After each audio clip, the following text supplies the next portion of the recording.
After the delivery, my wealthy father wanted to surprise me and showed up at the hospital without warning. But as soon as he saw the modest clothes and baby supplies I had prepared, he asked me directly, "Daughter, was the $7,500 I sent you every month not enough?" I was so stunned I didn't know if my father was joking. I replied, "Dad, I managed with my savings and my work as a freelancer." My answer left him in shock. His face flushed, and just at that moment, my husband and mother-in-law entered the room. I never could have imagined what was about to happen. The smell of disinfectant and the stale air were the first sensations that greeted Zola upon waking. She opened her eyes slowly. The room felt strange, yet at the same time, it conveyed a sense of relief. The pain throughout her body, especially in her lower abdomen, was still sharp.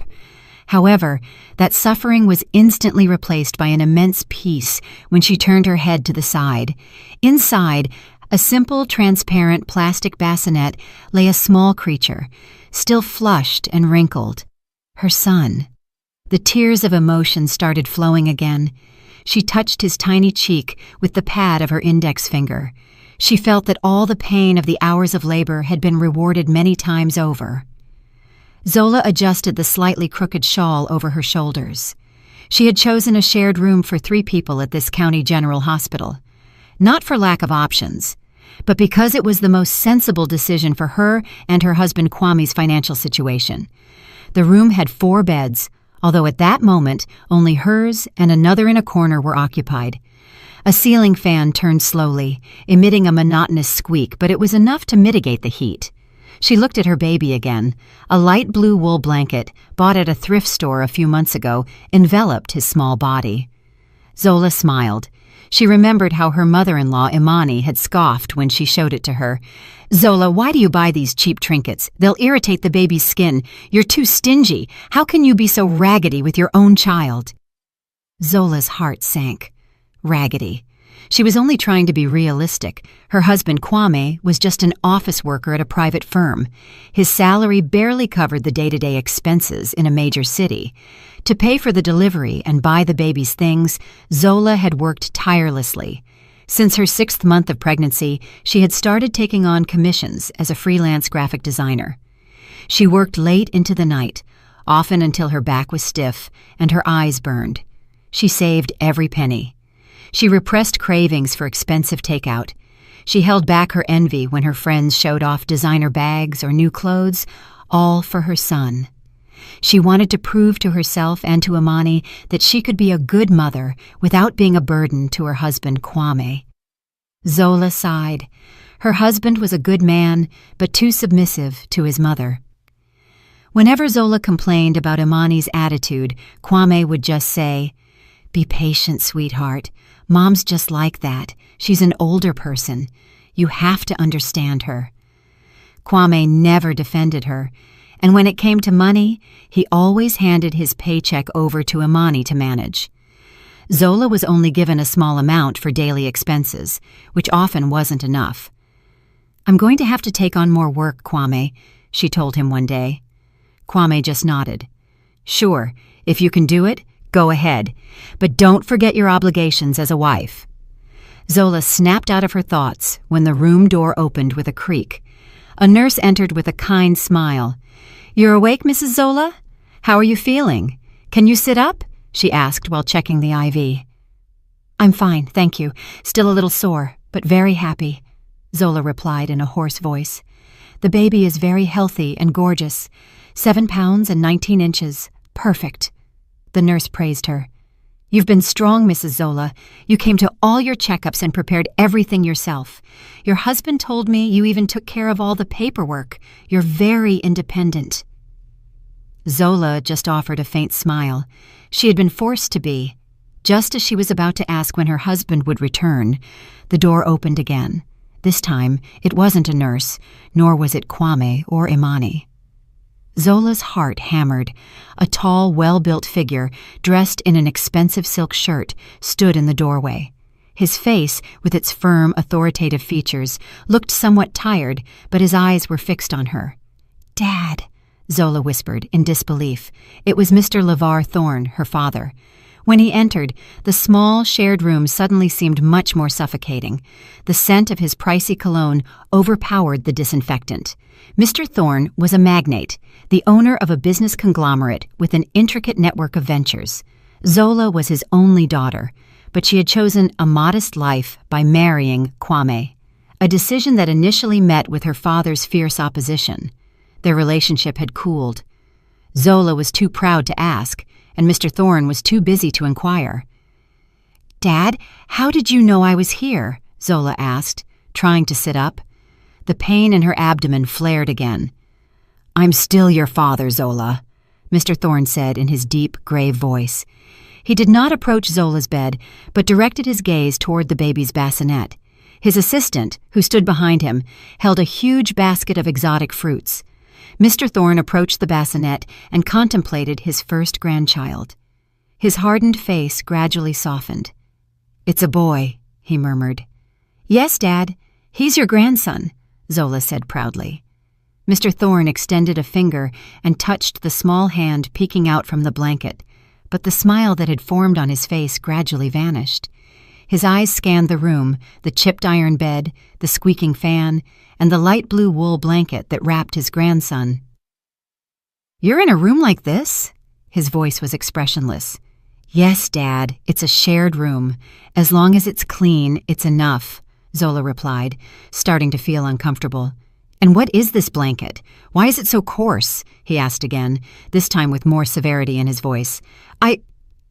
I bought it at the thrift store, Dad. It's good quality. I washed it well."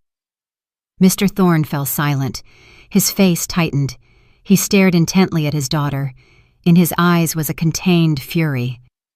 "Zola," he called her softly but firmly, "I came unannounced to surprise you. I thought you would be in a VVIP suite. I believed you would give our grandson the best." "Dad, Mr. Thorne interrupted her by raising a hand. "But what do I see? The baby's clothes are modest, the blanket is cheap, and your room is this." He took a deep breath. "Daughter, was the $7,500 I sent you every month not enough?" Zola's world seemed to stop. $7,500? Every month? She let out a small, nervous, forced laugh. "Dad, what are you talking about? Are you joking? $7,500? Joking?" Mr. Thorne's voice rose an octave. "I never joke about money, and much less when it concerns my only daughter." Zola's heart raced. She searched her father's gaze for any hint of a lie, but only found sincere fury. "Dad, you never sent me that money. I covered all the expenses and my needs with my savings and the money I earned as a freelancer." Silence fell. It seemed even the ceiling fan had stopped squeaking. Mr. Thorne stared at her with wide eyes. His face, previously pale with fatigue, was now red with anger, not embarrassment, but a growing fury. Now he understood. Why did his daughter look so thin and exhausted? Why was his grandson wrapped in a cheap blanket? "Freelance work, your savings," Mr. Thorne growled. Just then, the room door opened again. Imani's shrill laughter was heard even before she entered. "Ha ha ha ha ha. Oh, Kwame, the things you do. You'll buy me another designer bag later, right? As long as the color matches, I'm good." Kwame and Imani entered the room. Their laughter stopped abruptly. Their hands were laden with bags from luxury boutiques. Imani's eyes, which had been sparkling a second ago, were now petrified by the sight of Mr. Thorne, who stood like a god of wrath next to Zola's bed. The resulting silence was deafening. Imani's cheerful laughter, which had been heard from the hallway, still echoed in their ears, a stark contrast to the glacial atmosphere in the room. Imani froze in the doorway, her hands clutching several paper bags with famous brand logos. Beside her, Kwame, Zola's husband, looked like a deer caught in headlights. His face was paper white, and the bags he carried nearly fell from his hands. Zola looked at them, then at the bags. A red leather handbag, obviously worth several $1,000s, peeked out of one of the bags Imani held, and then Zola looked at her baby's modest blanket. Something in her head began to throb painfully. Mr. Thorne did not move. He simply fixed them with a gaze so piercing it seemed capable of flaying them alive. His anger was so dense it felt like a suffocating heat filling the small room. Imani was the first to break the silence. Her instinct to take control of the situation immediately activated. She quickly dropped the bags on the floor outside the room and forced a smile, a grimace. "Well, Mr. Thorne, what a surprise. You're here already. You could have given us a heads up. Oh, finally, you've come to meet your grandson." She greeted him in the sweetest voice she could muster, acting as if nothing was wrong. Kwame also stammered, "Yes, Dad. Excuse us, we just arrived. We stepped out for a quick bite." He quickly hid the bags he was carrying behind his back, a gesture as useless as it was ridiculous. Mr. Thorne did not respond to their greetings. His gaze did not leave Kwame's and Imani's faces. "A quick bite, huh?" he sneered.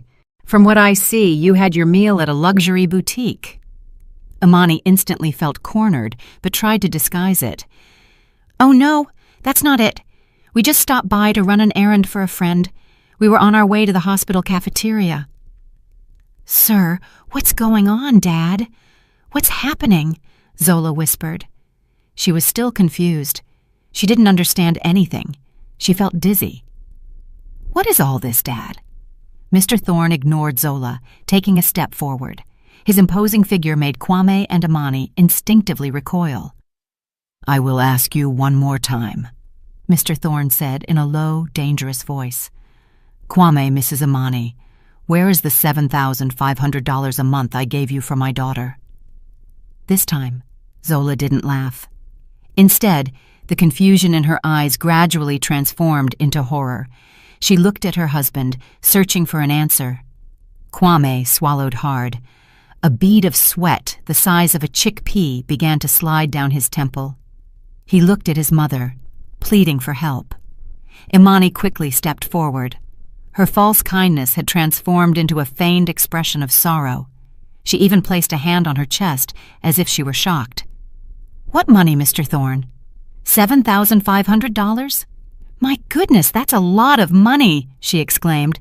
"We have no idea what you're talking about. On the contrary, sir, we are the ones who have had a hard time." "Hard time?" Mr. Thorne repeated. "Yes, sir," Imani exclaimed. Now her tone had become accusatory. "It's just that Zola is a spendthrift. You don't know your daughter's true colors. Since she married my Kwame, you wouldn't believe how much money she spends. The money Kwame gives her is never enough. She's always demanding things. She says they're pregnancy cravings, but funny enough, all her cravings are super expensive." Zola felt breathless. "Mother-in-law, when have I ever asked you for anything expensive?" she protested. Her voice was weak, but it trembled with indignation. "I haven't asked for anything." "Oh, don't play innocent, Zola," Imani retorted bitterly. "You asked for those weird designer maternity clothes. You asked for food from expensive restaurants. My Kwame was climbing the walls. We've had to tighten our belts to cover your whims." That was a colossal lie. Zola remembered perfectly. She only had 3 maternity outfits, all bought at the thrift store.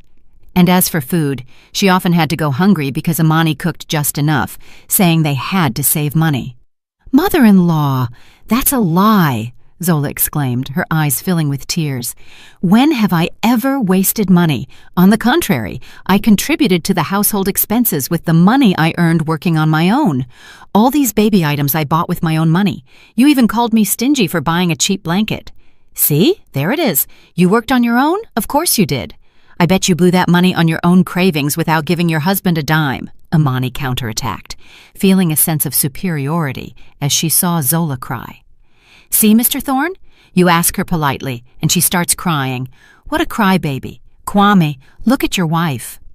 Kwame merely kept his head bowed, not daring to look at Zola, or, of course, his father-in-law. Zola shook her head vehemently. Tears streamed down her cheeks. "Dad, it's not true. Believe me, please." Mr. Thorne looked at his crying daughter on the bed, and then at Imani standing arrogantly, her face full of lies. His fury had reached its limit. "Enough," he growled. His voice wasn't loud, but it made the room reverberate. Imani instantly fell silent. Mr. Thorne focused his attention on Kwame. "Kwame, I am not talking to your mother. I am talking to you as my daughter's husband." Kwame slightly raised his head, his lips trembling. "Yes, Dad. For 3 years of marriage, on the first day of every month, I have transferred $7,500 to your bank account. I did it to your account on purpose, not Zola's, because I thought you, as the head of the family, would manage that money for my daughter's happiness." Zola felt as if her heart was being squeezed. $7,500 for 3 years, every month. She felt dizzy. It was an astronomical sum. "I didn't tell Zola on purpose," Mr. Thorne continued. "I wanted my daughter to feel that her husband was taking good care of her, that she was living comfortably. But what do I see today?" Mr. Thorne pointed to the baby's blanket. "My daughter gives birth in a shared room, and my grandson is wrapped in a cheap rag. Meanwhile you," he pointed to the shopping bags outside the door, "have just come back from treating yourselves." "Dad, it's a misunderstanding," Kwame stammered. That money we used for—" "Used it for what, Kwame?" Mr. Thorne pressed. "For household expenses, Dad.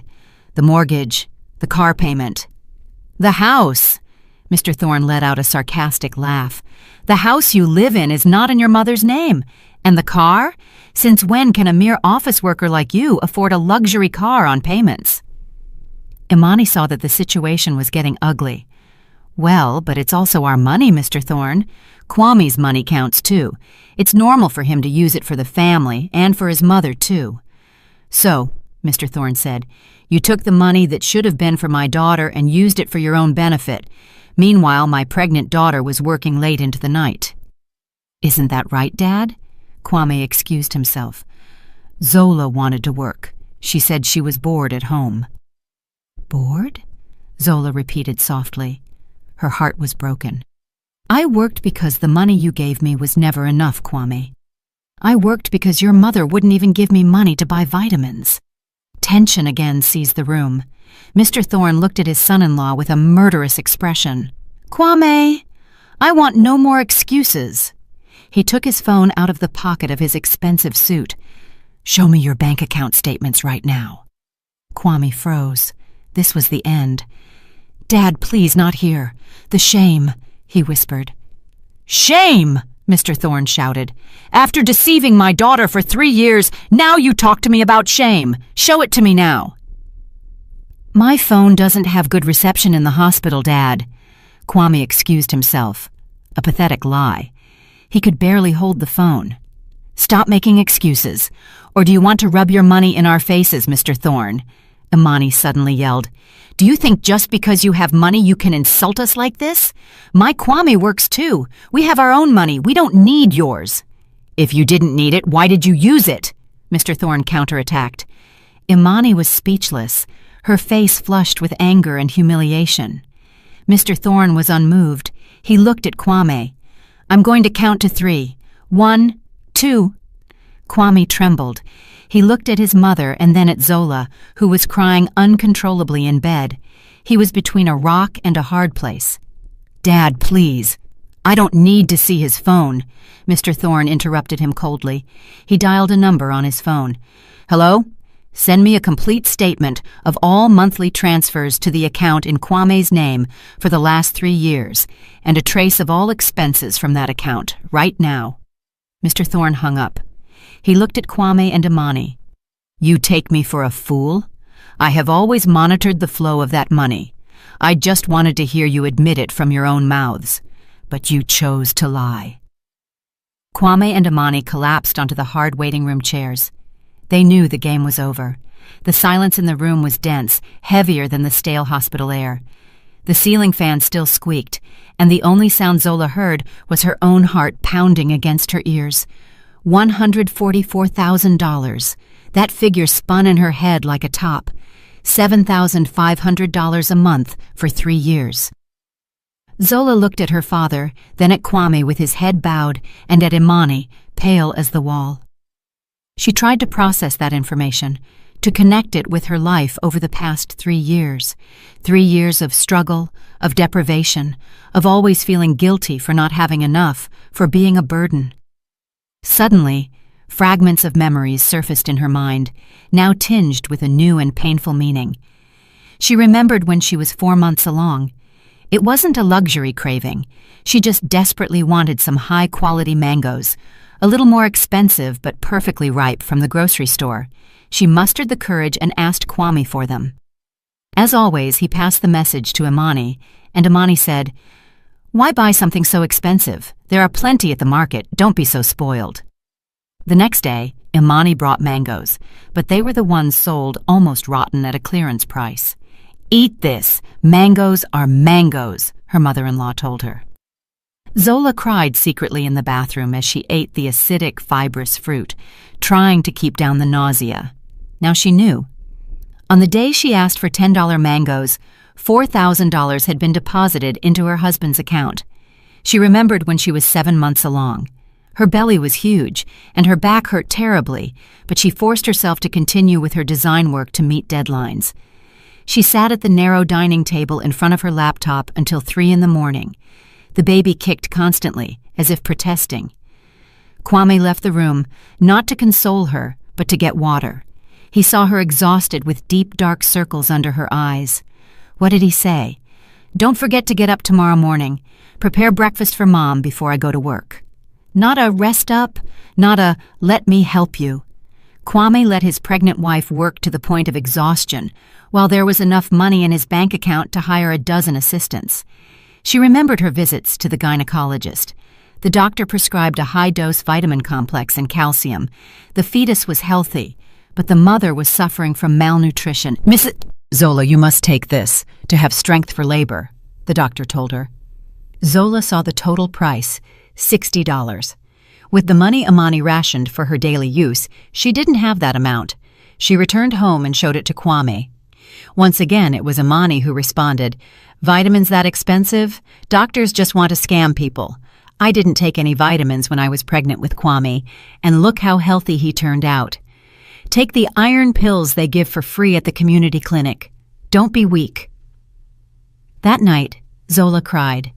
She felt like a failure, like a bad mother. Even before her son was born, she felt she couldn't give him the best. In the end, she quietly contacted a client and asked for more work in exchange for an advance. A week later, she bought the vitamins with her hard-earned money and had to lie to Imani, telling her a friend had given them to her. While she felt guilty about spending money on her own baby's health, they, her husband and mother-in-law, enjoyed a life of luxury. Zola's tears fell silently. They were no longer tears of sadness. They were tears of rage, of regret, of realizing how incredibly naive she had been. "Zola, sweetheart." Kwame's trembling voice broke her thoughts. He tried to hold her hand. Zola sharply pulled it away. "Don't touch me," she growled. Ping. Mr. Thorne's phone rang. A notification. 2. Emails and messages cascaded in. His assistant had been quick. Mr. Thorne didn't need to open his laptop. The wide screen of his phone displayed all the information he needed. His face remained calm, but his eyes burned. "Kwame," Mr. Thorne said, "your account statement is fascinating." Kwame bowed his head even lower. "Let's see," Mr. Thorne continued, his voice serene but lethal. "Last month, deposit of $7,500 from me on the first day. On the 4th day, card payment at a luxury restaurant, $300. Oh, that must have been a splendid dinner." Imani looked nervous. "On the 7th day," Mr. Thorne continued, "payment at the fancy boutique, $2,500. He looked up from the phone, staring directly at Imani. "I suppose this is the handbag you were showing off at your social gatherings? The one you said Kwame bought with the sweat of his brow." Imani flinched. "Sir, have you been spying on us?" "No need to spy," Mr. Thorne replied coldly. "I simply protect my assets, and my daughter is my most valuable asset, one you two have abused." Mr. Thorne looked back at the screen. And 3 months ago, deposit of $7,500. The following week, down payment for a red sports sedan in Kwame's name. Zola's eyes widened. A car? The red car you said was a company vehicle, Kwame?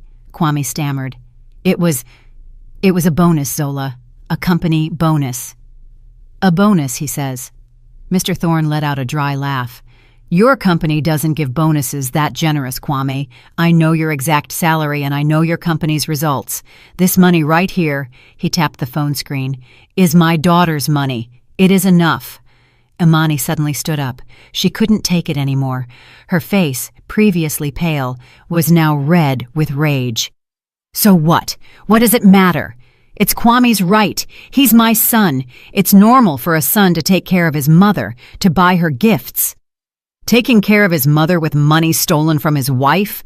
Mr. Thorne asked acidly. Stolen from whom? Imani retorted fiercely. It's her husband's money. It's his right. Besides, you yourself transferred it to Kwame's account, didn't you? Well, then it belongs to Kwame, not Zola. If it really was for her, why didn't you deposit it into her account? Because I trusted, Mr. Thorne growled. I trusted that a husband would fulfill his responsibility. I was wrong. Yes, you were wrong, Imani exclaimed, feeling victorious. So that money was already ours by right. If we bought handbags, cars, or remodeled the house with it, it's our business. You have no right to interfere. Remodeled the house, Zola recalled. 2 months ago, their house had been completely renovated. The kitchen was expanded, and a new air conditioner and a private bathroom were installed in Imani's room. Zola had to sleep in the narrow living room for a month. Imani said she had won money in a lottery. Zola's heart shattered. She looked at her husband. Kwame, is what your mother's saying true? You thought it was your right? Kwame didn't have the courage to answer. He could only cry, but his tears seemed fake. He wasn't crying for Zola, but for himself.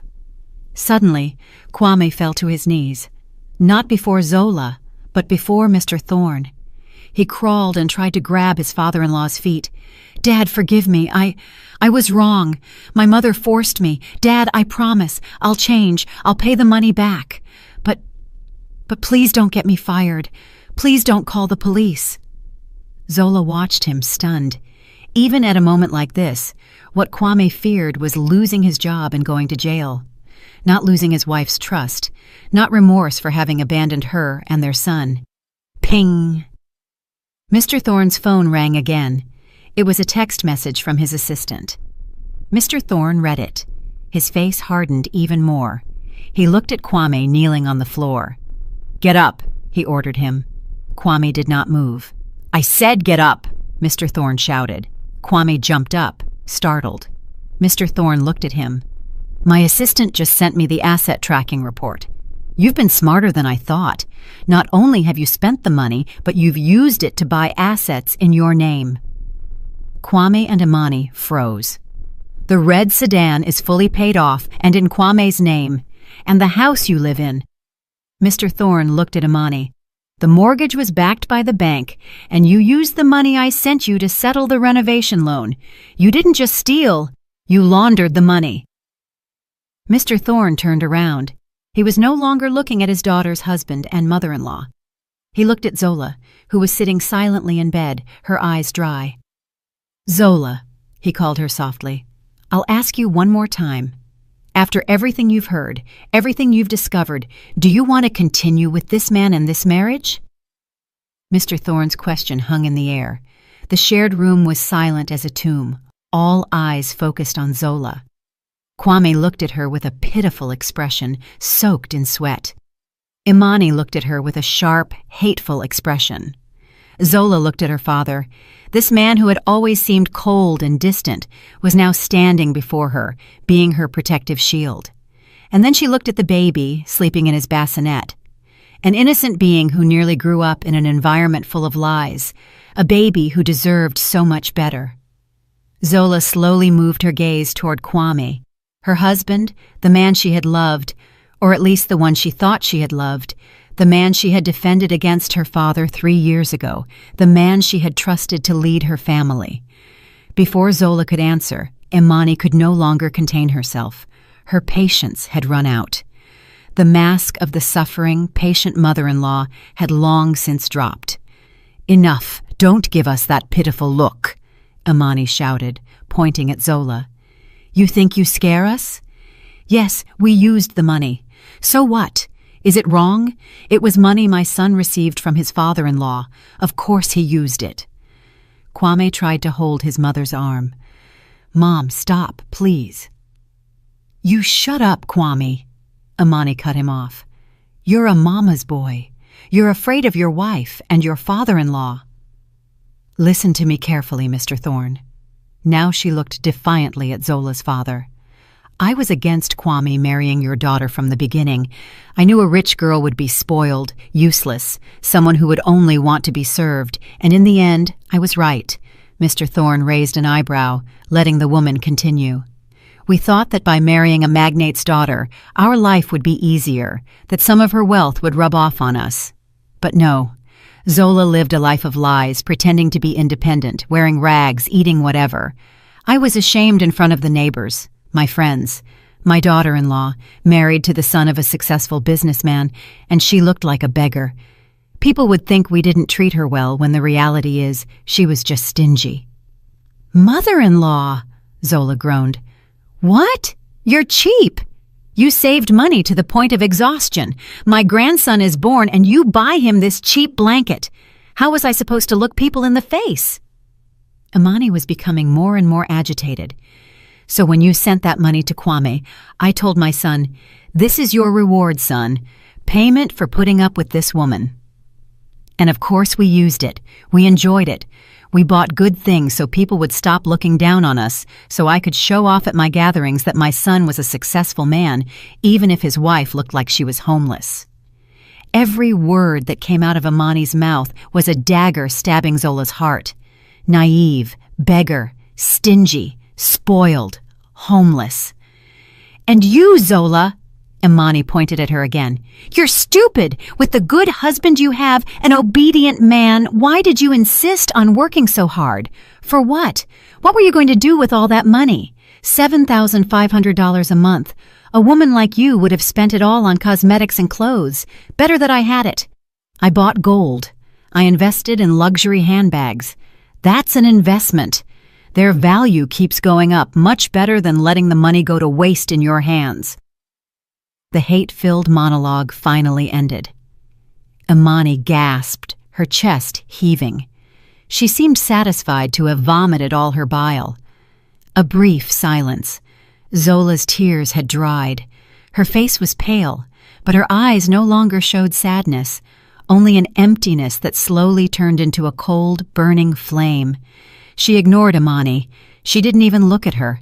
She focused all her attention on Kwame, her husband, who was trembling, standing between her and his mother. "Kwame!" Zola called him. Her voice was incredibly calm, almost expressionless. Kwame flinched. He didn't expect Zola to call him so calmly. "Yes, sweetheart?" "I'm only going to ask you one thing," Zola said. "I won't ask about the car or the house. Just one thing." Kwame swallowed.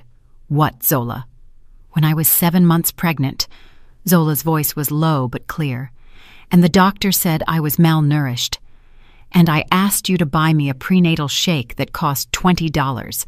Your mother said there was no money." Kwame started to tremble. "I ask you, Kwame, that day you knew your mother was lying, didn't you?" Kwame looked at the floor.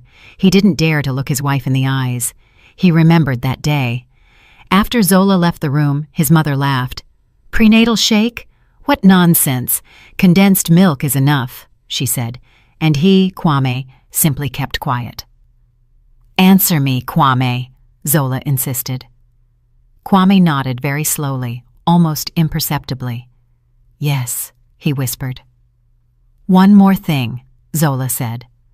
"When I was working until 3 in the morning in front of the laptop, with a broken back and the baby kicking non-stop, you saw me, didn't you?" Kwame tried to excuse himself. "You saw me?" Zola interrupted, repeating the question. And you knew there were hundreds of thousands of dollars in your account that my father had sent for me? That's not a question. It's a statement. Kwame could no longer dodge it. He knew Zola didn't want an answer, just a confirmation. He bowed his head deeply. This time his nod was clearer. Zola's world collapsed, but from the wreckage she stood firm. She had all the answers she needed. 3 years of patience, 3 years of sacrifice, 3 years of love. It had all been in vain. She took a deep breath. The pain from the surgical stitches was nothing compared to the pain in her heart. Zola raised her head. She no longer looked at Kwame. She looked directly into her father's eyes. "Dad," her voice was now firm and strong, "I have my answer. Get me and my son out of here right now." Imani was stunned. "What? You're leaving?" "I'm getting a divorce," Zola continued. "What?" Kwame shouted, finally showing an emotion that wasn't fear. "Zola, no, please, it's a misunderstanding. I can explain. It's all my mother's fault. I love you, Zola. For our son." "Our son?" Zola let out a sarcastic, chilling laugh. "The son you covered with a blanket you called cheap, the son you denied vitamins to. The son whose mother you let work to exhaustion while you lived the high life. Don't ever say my son's name again." "How insolent you are, Zola!" Imani yelled. "Your father showed you a little pity, and now you've become arrogant. Divorce if you want. Do you think you can live without Kwame? Who will want a divorced woman with a child? You'll crawl back to us begging for money." Zola just offered a faint smile. "Mrs. Imani," Mr. Thorne's voice was so cold it could freeze fire. "You've picked the wrong enemy." Mr. Thorne wasted no time. He dialed a number on his phone. "Hello? Prepare my best legal team right now," he said, looking directly at Kwame and Imani. "With full powers. Arrange to transfer my daughter and my grandson to the penthouse. File a divorce petition on behalf of Zola Thorne. Demands full custody. And," Mr. Thorne smiled slightly, a smile that didn't reach his eyes, "a claim for material and moral damages. Claim the $144,000 plus interest. Seize all assets in Kwame's and Imani's names that were acquired with that money. I want them to be left with nothing right now." The shared room seemed to shrink. The air, previously stale, now felt heavy, laden with poison. The orders Mr. Thorne had given over the phone were concise, clear, and relentless. The echo of his words still resonated in Kwame's and Imani's ears. "What?" Imani was the first to find her voice, though it sounded hoarse. "Seize assets? The police? Mr. Thorne, you can't be serious. This is a family matter." Kwame, for his part, looked as if his soul had been ripped out. His knees buckled. Dad, don't do that, please," he whimpered, trying to appeal to his compassion again. I'll work, Dad. I'll pay it back. I'll divorce her. Don't send me to jail, Dad, please." Mr. Thorne did not respond. He put the phone in his suit pocket. His gaze was fixed on Zola. "Are you ready, daughter?" he asked softly, as if the two panicked people in front of him were mere shadows. Zola nodded. Her hands, which had been clutching the blanket, slowly relaxed. She had made her decision. There were no more doubts. "I'm ready, Dad." "No, you're not leaving," Kwame suddenly shouted. He lunged forward, trying to grab Zola's bed. "Zola, listen to me. It's all my mother's fault. She poisoned my mind. I love you, Zola. For our son." Before Kwame's hand could touch the edge of the bed, his body was intercepted by Mr. Thorne's personal assistant, a stout man in a black suit who had remained silent by the door. The man moved quickly and efficiently, stopping Kwame with a hand on his chest, his face expressionless. "Excuse me, sir. Maintain your distance." "Let go of me! That woman is my wife!" Kwame screamed. "She is no longer your wife," Mr. Thorne declared. Then he pressed the nurse call button next to Zola's bed. "I will not allow my daughter to remain for 1 second longer in this hell you have created." The door opened. Not only did a nurse enter, but also 2 hospital security guards and the supervisor, who had apparently already been alerted by Mr. Thorne's assistant. "What's going on, Mr. Thorne? Why all the commotion in the room?" the supervisor asked with a concerned face. "I am the patient, Zola Thorne's father," Mr. Thorne said calmly. His presence commanded respect. "I am moving my daughter right now, and I ask you to remove these 2 people," he pointed to Kwame and Imani, "from this room. They are disturbing the patient's peace." "What? Kick us out?" Kwame protested. "This woman is my wife, and this child is my son." "We're his son-in-law and his co-mother-in-law," Imani added. The supervisor seemed confused. "Excuse me, Mr. Thorne, but according to procedure—" "Who handled my daughter's admission paperwork?" Mr. Thorne interrupted her. "Mrs. Zola herself, sir, personally," a nurse replied after checking the records. "Perfect," Mr. Thorne said. "I am taking over now. Transfer my daughter and my grandson to the best VVIP suite in this hospital. All expenses are on my account. And prohibit these 2 people," he pointed to Kwame and Imani again, "from approaching my daughter within 100 yards. VVIP. Imani's eyes widened. "Kwame, your wife is escaping. Do something, you loser!" But Kwame couldn't do anything. 2 security guards were already flanking him. At that moment, 3 other men entered the room. They weren't wearing hospital uniforms. They were wearing impeccable suits, much more expensive than the one Kwame had worn at his wedding. They carried leather briefcases. "Good afternoon, Mr. Thorne," said the man in the center. "We are your legal representation team." Kwame and Imani froze. This was real. It wasn't a bluff. The lawyer ignored the couple and addressed Mr. Thorne directly. "All the documentation is ready, sir. The power of attorney, the draft divorce petition, and the initial report for the police." Then the lawyer turned to Kwame and Imani. His face was kind, but his eyes were cold as ice. "Good afternoon, Mr. Kwame, Mrs. Imani. I represent our client, Mr. Thorne, and the soon-to-be Mrs. Zola. I don't want a divorce," Kwame said in a panic. "That choice is no longer in your hands, Mr. Kwame," the lawyer replied calmly. "You currently have 2 options. I recommend you listen carefully." While the lawyer spoke, the hospital staff moved quickly. A wheelchair for Zola arrived. A VVIP bassinet with a softer, more appropriate cashmere blanket was brought in by a dedicated nurse. Zola, with the help of the nurse, slowly sat up and for the first time cradled her son with a sense of relief. "The first option," the lawyer said, breaking the silence. His voice was calm. "You sign these documents. An acknowledgement of having received and used the $144,000, a divorce agreement, the cession of full custody to Mrs. Zola, and the transfer of ownership of the red sedan and a housing unit as the first payment for the return of those funds." "What? Not our house!" Imani shouted. "It's in my name!" "A house renovated and paid off with money that didn't belong to you, Mrs. Imani," the lawyer corrected her. "If you cooperate and sign everything today, our client might, and I repeat, might have the leniency not to file criminal charges for embezzlement and money laundering." Kwame looked at his mother, terrified. Jail. That word echoed in his ears. "And the second option?" Kwame whispered, his voice barely audible. "The second option," the lawyer's smile vanished, "is that you refuse. We will file the civil lawsuit this same afternoon and simultaneously the criminal complaint with the police. The transfer receipts, the recording of your confession from a moment ago." He pointed to Mr. Thorne's phone.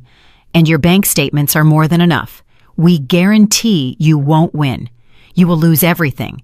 And most importantly, you will spend a good time behind bars. Choose." Imani trembled. Her face, previously red with anger, was now pale as paper. Her arrogance had evaporated. Only fear remained. In the midst of the chaos, Zola was already in the wheelchair, hugging her baby, ready to leave. Mr. Thorne was by her side. His assistant was pushing the chair. As they crossed the threshold, Kwame made one last desperate move.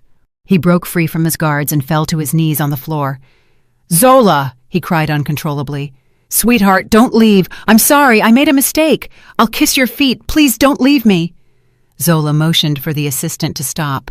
Kwame looked at her with hopeful eyes. "Zola." Zola looked at her husband's face, the face she once loved, now bathed in crocodile tears. She felt nothing, no compassion, no love, only exhaustion. Slowly, Zola looked straight ahead. "Move forward," she ordered the assistant softly. The wheelchair started moving again, leaving behind Kwame kneeling in the hallway, and Imani collapsed in a chair, staring stunned at the stack of legal documents in the lawyer's hands. The elevator doors at the end of the hallway opened. Zola entered with her father without looking back. "Zola!" Kwame's desperate cry was the last thing she heard before the elevator doors closed, carrying her toward her new life.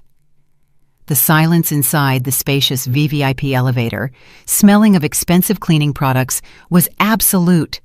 Only the gentle hum of the machinery was heard as they ascended. Zola leaned her head against the back of the wheelchair. She closed her eyes for a moment. Her embrace around the small baby in her lap tightened. She could feel her son's tiny heartbeat, rhythmic and calm, a contrast to the storm she had just left behind. Mr. Thorne was by her side with a protective hand on the back of the wheelchair. He said nothing. He knew his daughter needed time. The elevator doors opened, not to a normal hallway, but directly into a luxurious private lobby on the top floor. That VVIP suite looked more like a five-star hotel. Thick carpets, wood-paneled walls, and warm lighting. Another head nurse was already waiting.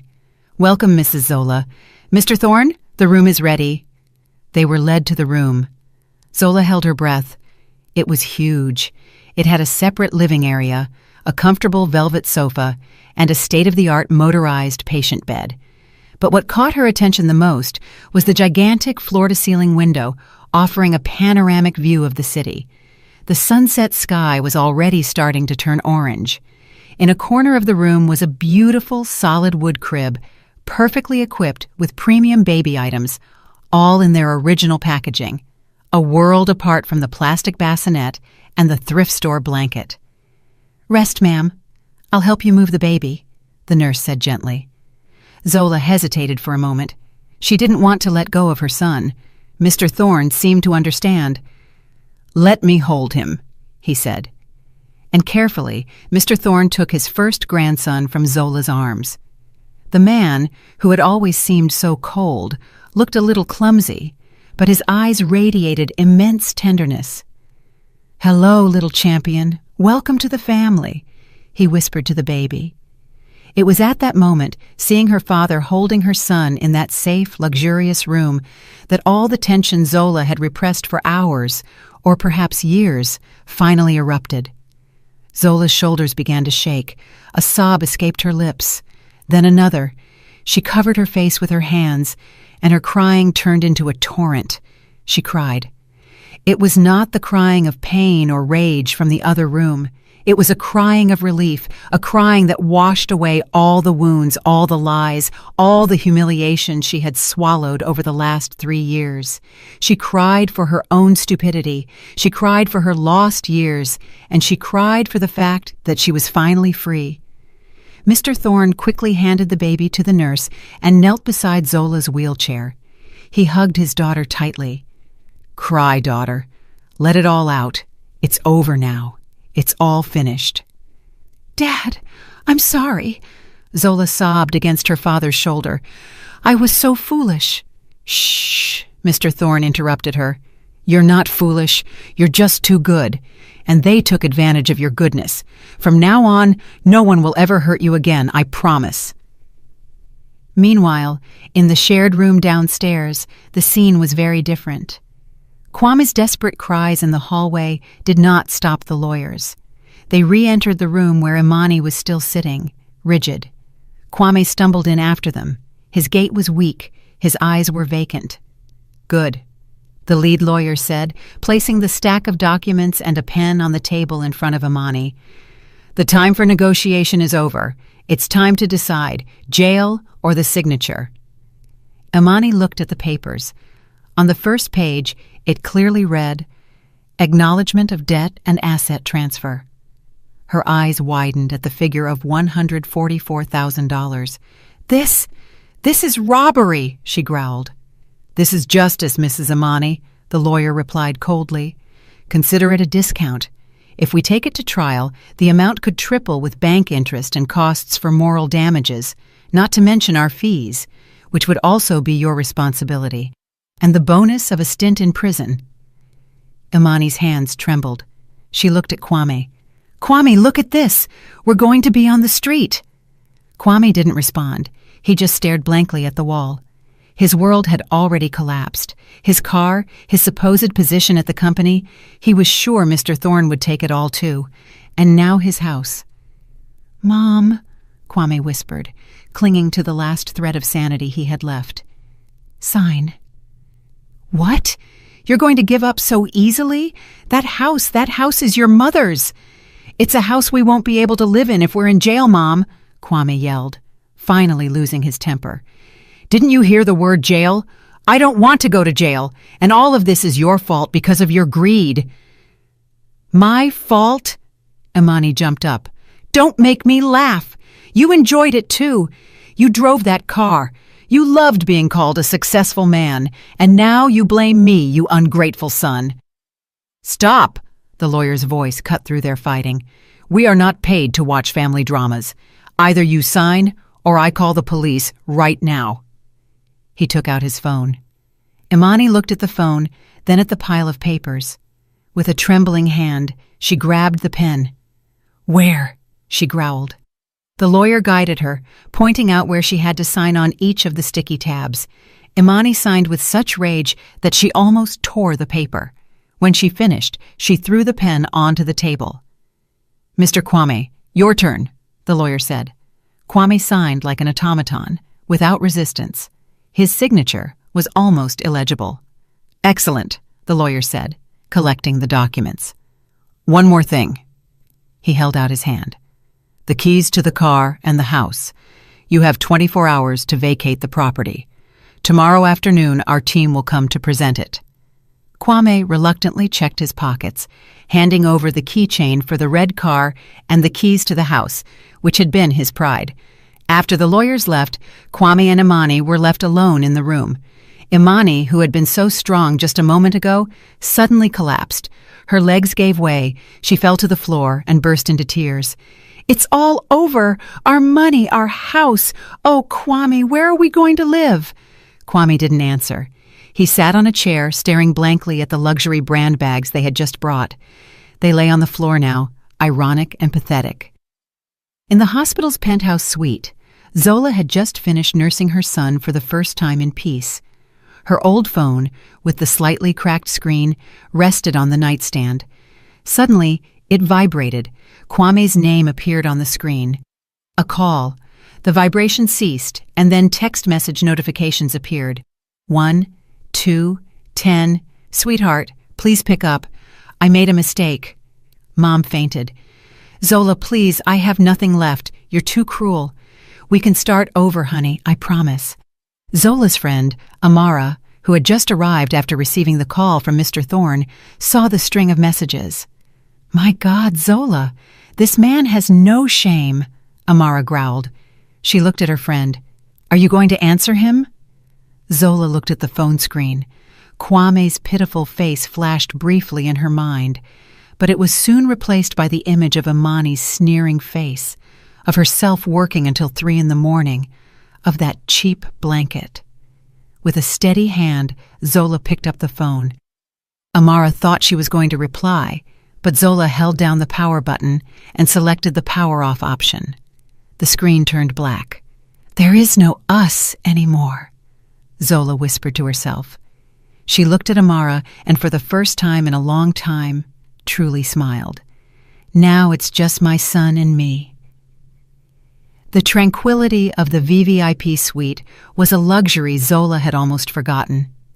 Over the next 2 days, she recovered not only physically, but also mentally, surrounded by patient nurses, comfortable facilities, and most importantly, security. Mr. Thorne never strayed far. He temporarily moved his office to the suite's living room, managing his multi-million-dollar businesses while keeping an eye on his first grandson. Her friend Amara became her emotional shield, visiting daily, bringing her favorite food, even though the hospital's was already excellent, and above all, making her laugh. "So," Amara said on the third day while peeling an apple, "what are you going to name this handsome fellow? Don't tell me, since his last name is Thorne, you're going to call him Mr. President from childhood." Zola laughed, a genuine laugh she hadn't let out in a long time.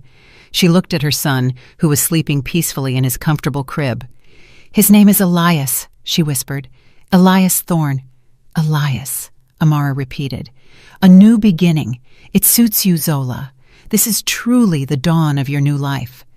"And Elias," Zola continued, "because he is the clearest evidence of God's grace in my life. He saved me." While Zola was finding the light again in another part of the city, dark clouds loomed over the house that had been her false stage for 3 years. Kwame and Imani were living the longest 24 hours of their lives. After the lawyers left, the house felt empty. Imani's explosive anger had turned into terrifying, hysterical crying. "My house! Your father's inheritance! They've taken it from us, Kwame! They've taken it from us!" she screamed, beating her chest. "It was already mortgaged, Mom. We paid it off with Zola's money," Kwame replied in a hoarse voice. He didn't care anymore. He just wanted it all to end. His head was blocked. He had been fired. A single text message from Mr. Thorne to the Human Resources Department of his company, and within minutes his contract was terminated without compensation, with a note in his file for gross ethical misconduct. "We have to move, Mom, now." "Move where?" Imani shouted. "Under a bridge? You don't have money? I don't either. My credit cards are all blocked.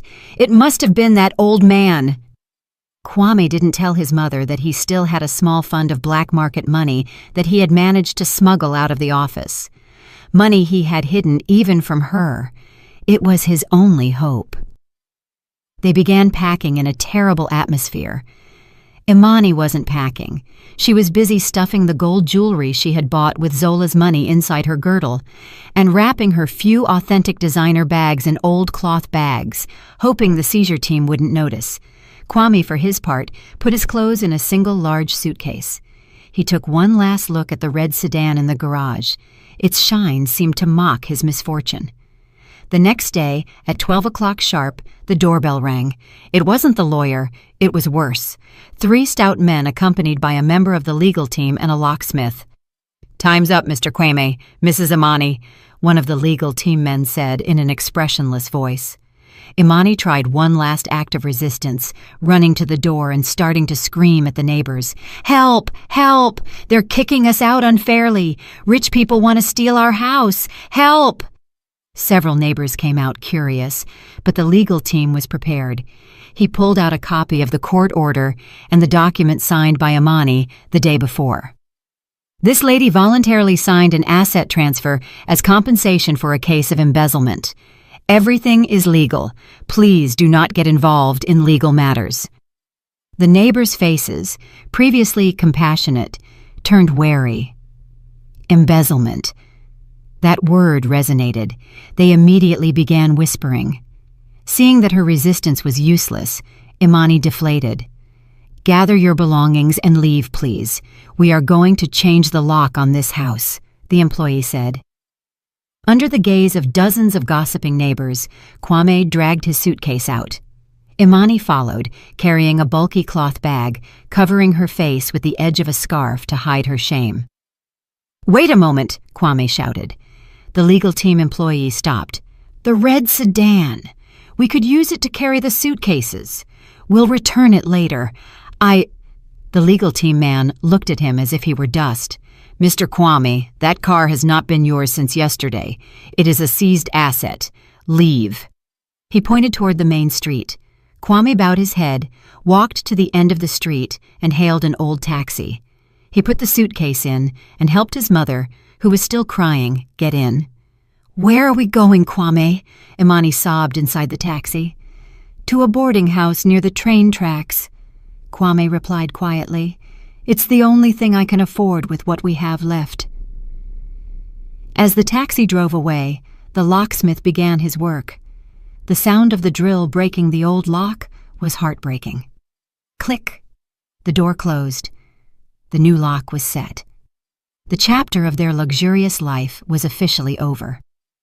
Almost simultaneously, in the VVIP lobby of the hospital, Amara received a message on her phone. She showed it to Zola, who was elegantly dressed in a simple but stylish dress her father had given her. The message was short. Asset 1, housing. And Asset 2, car, secured. Clients Kwame and Imani have cooperated. Zola read the message. There was no triumphant smile or laugh of satisfaction, only a long, deep sigh. She closed her eyes for a moment. One last tear rolled down her cheek, a tear that wiped away the last vestiges of the past. "It's over, Zola," Amara whispered, taking her hand. Zola nodded. "Yes, it's over." Mr. Thorne emerged from the administration office, putting his platinum credit card in his pocket. "All settled. Let's go, daughter, home." A nurse brought Elias, wrapped in a soft cashmere blanket. Zola got out of the wheelchair. She was still a little sore, but she refused to be pushed. She walked on her own, held Elias firmly, and left the hospital, crossing the gleaming lobby doors. Outside, a luxurious black sedan with a private chauffeur was waiting for her. She got into the car, leaving behind the smell of disinfectant and a painful past. She didn't look back. The drive home felt surreal to Zola. The luxurious car slid silently through the city streets. Outside there was traffic and dust, but inside she and Elias were enveloped in cold, quiet luxury. She sat in the back seat with Amara, while Mr. Thorne in the passenger seat was busy with business calls. It was the first time she had seen the outside world after a week trapped in the drama, but she didn't feel like she was going home.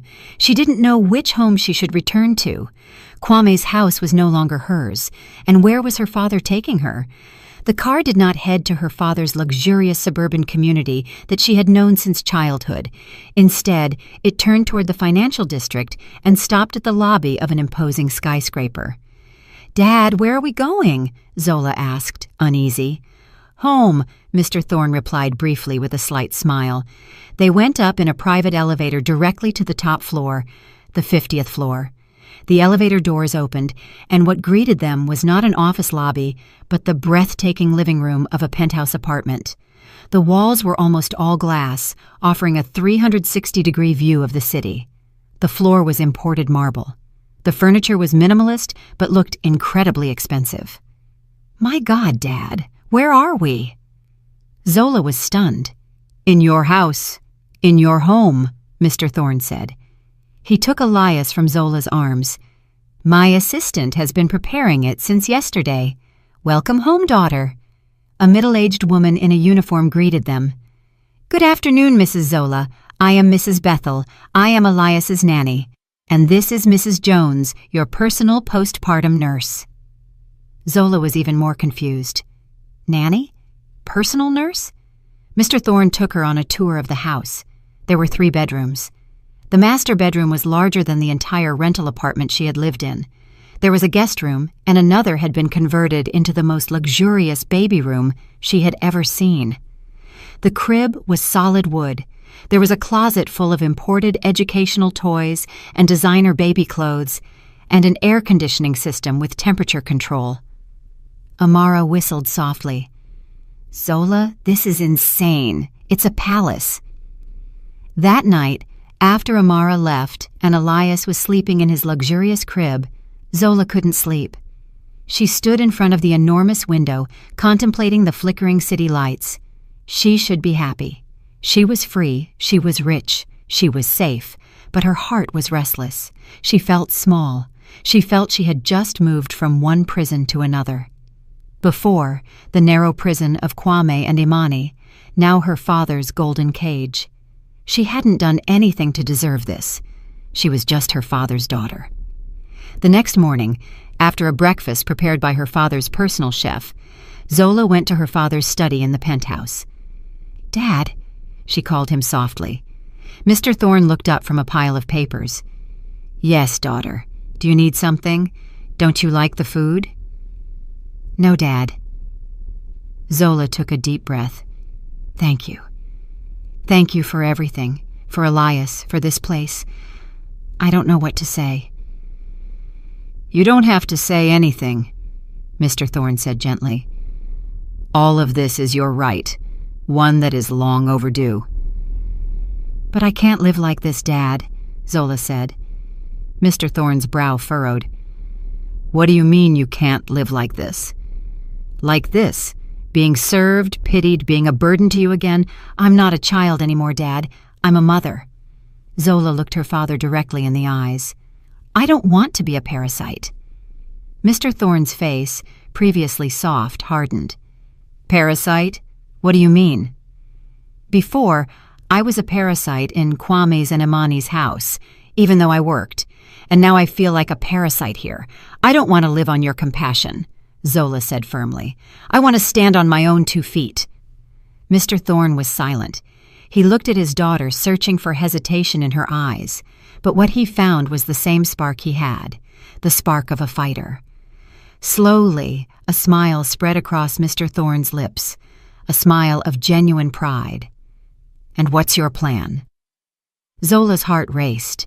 This was the moment. I want to start my own business. What kind of business? I'm a graphic designer, but I'm also a mother, Zola began to explain.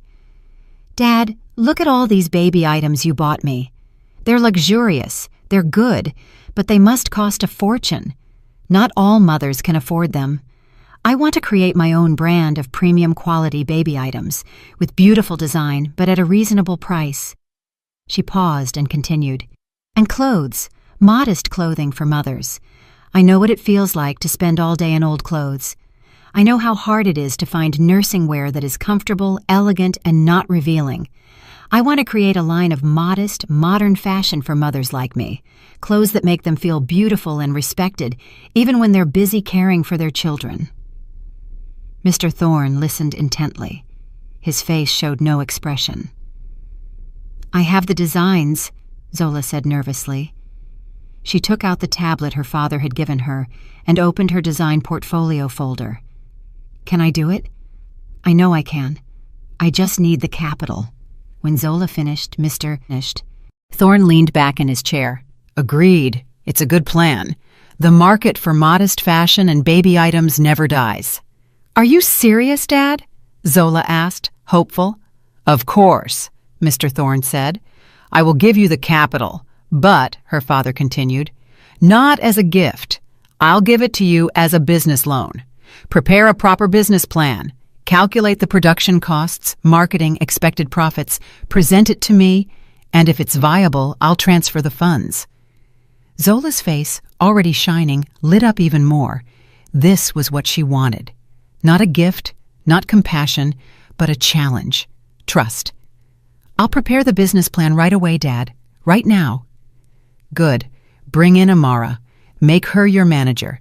She's a smart and loyal girl. I'll give you access to my company's branding team for advice. Mr. Thorne stood up. That's my daughter. Almost simultaneously, at a boarding house near the train tracks, Kwame woke up. The smell of sewage and the roar of a train shook his senses. Imani was snoring on a mat beside him. Only an old, noisy fan was spinning. Kwame grabbed his phone. No messages or calls. He opened the bank app. Remaining balance, $300, enough to pay this month's boarding house rent and buy cheap food. There was an email notification from the Human Resources Department of his former company, a wrongful termination letter. He was now officially unemployed with a bad history. Kwame threw the phone onto the thin mattress. He stared blankly at the spiderweb-filled ceiling. He had nothing left. Back in the penthouse, Zola was on a video call with Amara. Amara, do you want to be the chief executive officer of our company? Zola exclaimed excitedly. What? CEO? Of what company? You just gave birth, Zola. Amara laughed from the other end. Of our company. I'm serious. My father will give us the capital. We're going to create our brand, Thorne Apparel. Amara was silent, then grinned from ear to ear. Ready for the job, Director? Zola laughed, hung up, and looked at Elias, who was sleeping in his luxurious crib. We're going to start, son, she whispered. She was no longer the weak Zola. She was Zola Thorne, mother and future businesswoman. 6 months passed. For Zola, they were 6 months in a fog, filled with diapers, meetings, business plans, sleepless nights for Elias, and sleepless nights designing. For Kwame and Imani, they were 6 months of a slow descent into hell. The boarding house Kwame had rented with the black market money he had left was a 10 by 13-foot cubicle near the train tracks. There was no air conditioning.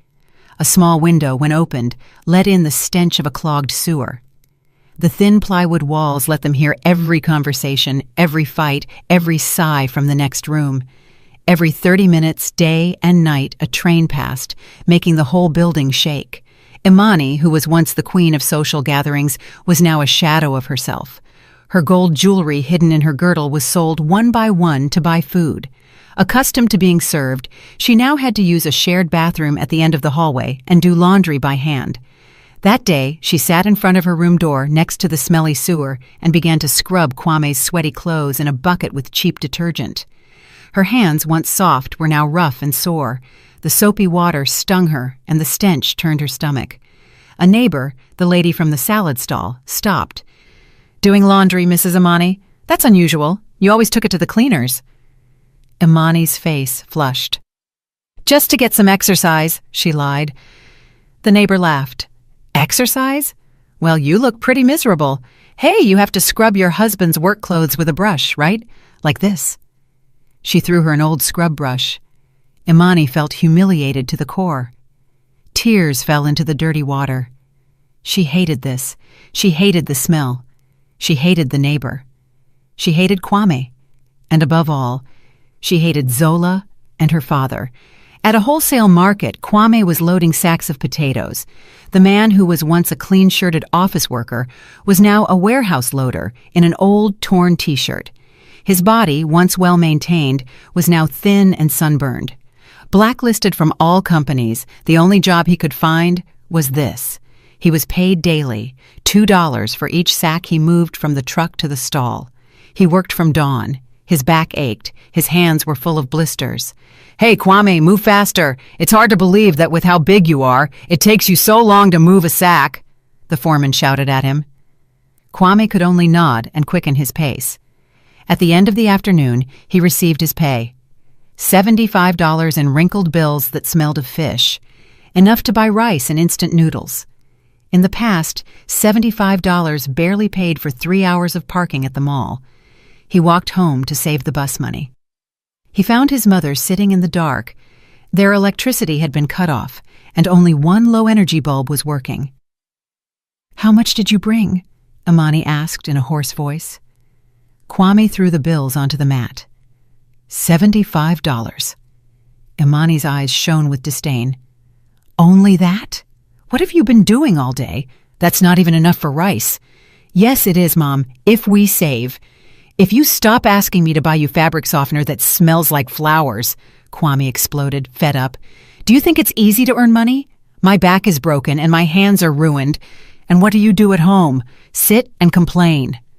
"I did the laundry," Imani shouted. "And I put up with the neighbors' humiliations. Mrs. Imani, humiliated by a salad vendor, and all because of you." "Because of me?" Kwame let out a bitter laugh. "Whose fault was it, Mom? Who was the greedy one? Who said, 'This is your reward, son'? Who said Zola was a cheap idiot?" Imani fell silent. "You!" Kwame yelled, pointing at her. "If you hadn't been so greedy, if we had given Zola even $500 out of the $7,500, she would have been happy, and we would still have had $7,000 a month. We could still be living comfortably, but you wanted it all. Greed, that's your sickness, not Zola's." A loud slap resonated in the room. Imani had hit him with all her might. "Ungrateful son," she gasped. "You blame your mother. It's all because you're a mama's boy. You didn't know how to control your wife. If you had been tougher with her from the beginning, Zola wouldn't have dared." Kwame touched his burning cheek. Something inside him broke. "Mama's boy?" he repeated. You made me this way. I didn't want to go to jail. And now I have nothing." They screamed, they insulted each other, they blamed each other. Their voices mixed with the roar of the train. There was no more love between mother and son, just two desperate beings, trapped in the karma they themselves had created. Tired of fighting, they fell silent, their stomachs growled. Kwame prepared 2 packets of instant noodles in an old pot. No egg, no vegetables, just noodles and the powder packet. They ate in silence. Suddenly, their attention focused on the room's only entertainment, an old 14-inch tube television they had bought for $20. Local news was on, with a segment about young entrepreneurs. "And our next inspiring figure is Ms. Zola Thorne," the presenter said. Kwame and Imani froze with their spoons in the air. Zola's face appeared on the screen. She looked different. She was still beautiful, but now she radiated a distinct aura.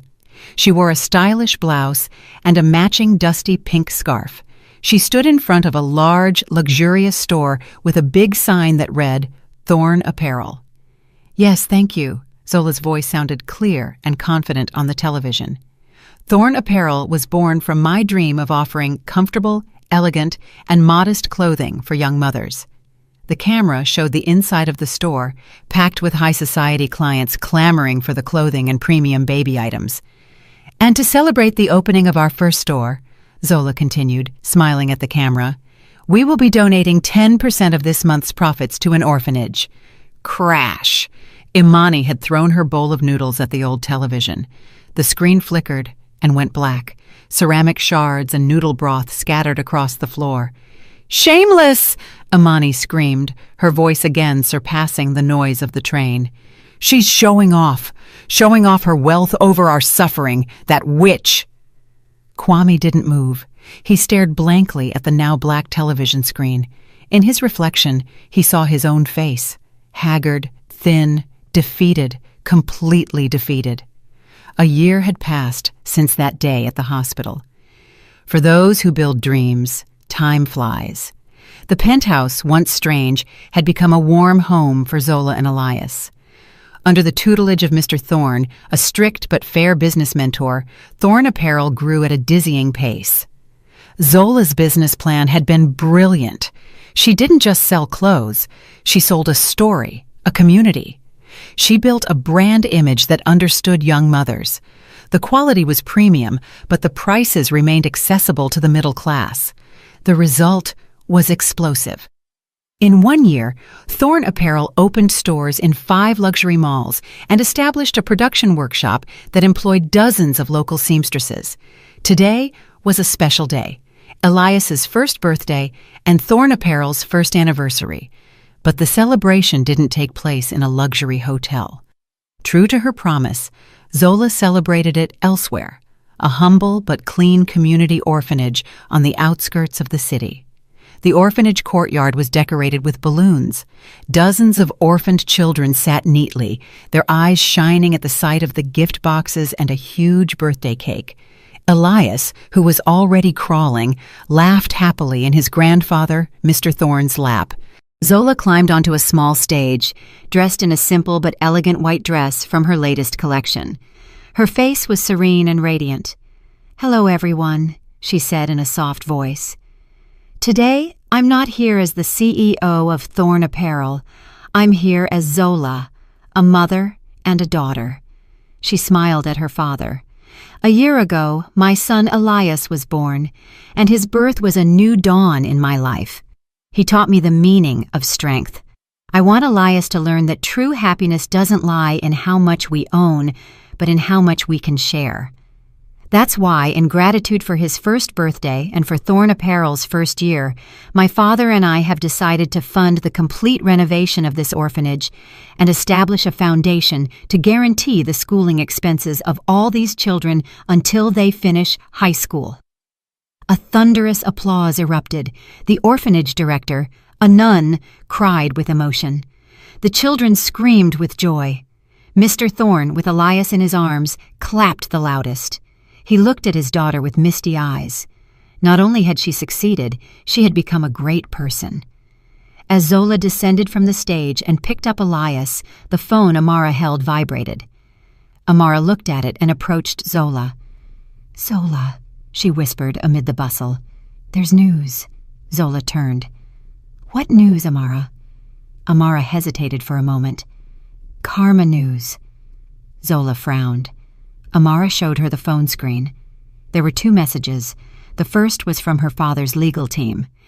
"An arrest has been made at a small courier company. Kwame N. has been detained for embezzling $2,000 in company funds. He is currently in police custody." $2,000. Zola smiled bitterly. Before, it was hundreds of thousands. Now he had fallen for 2,000.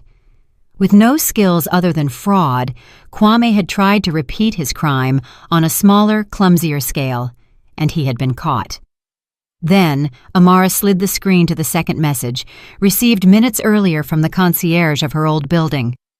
"Miss Amara, there was a commotion in the community. An elderly woman was caught stealing clothes from a clothesline in Block C.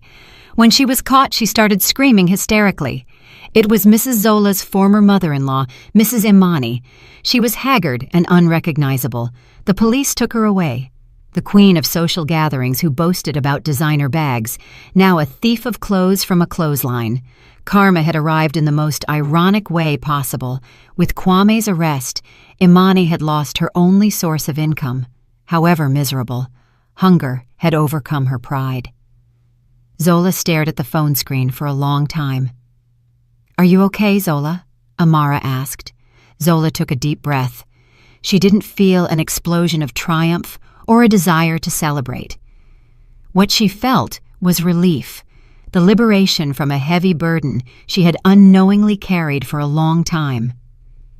The chapter was finally closed by destiny. She locked the screen and handed the phone back to Amara. "I'm fine," she said. "Rather, I feel free."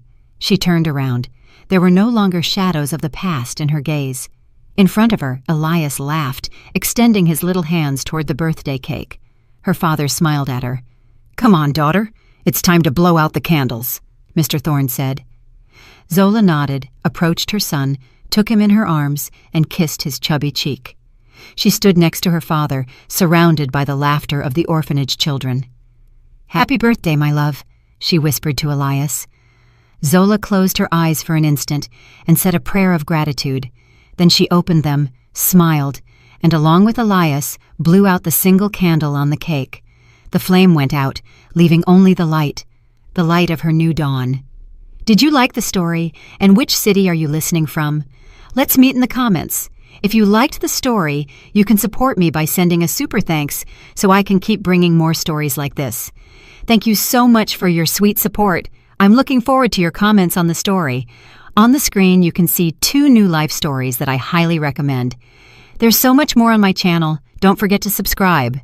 See you in the next life story, with love and respect.